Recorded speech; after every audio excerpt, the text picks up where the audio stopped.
Yung ganyang minivan. Ito po, D17. Fully recon. Leather sheet. This one. Yung kaposte na. Ang ganda, no?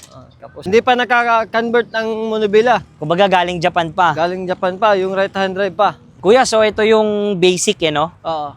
Ito yung... Yung Shikidi yan. Yun. So yan. Aayusin pa nila yan. D64W. 6 seat up ng D64W. D64B. Manual naman to. Ito po yung manual transmission din. D17. Basic setup din to. Basic. Katulad din doon.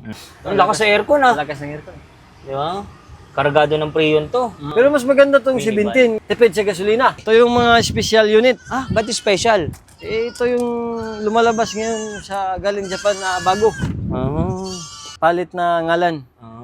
Ito. Maganda din to. Ganun din. 17 din. Yan. So yan, marami pa sila dyan, ha? Hindi pa nakapaint yan. Yung pickup na nag-iisa. Ito. D63. Para rin siyang minivan. Oo, Ang pinagkaiba pero kaya lang, wala lang yung likod. Wala lang sa likod. Nakikita natin mga parts, ano ba to?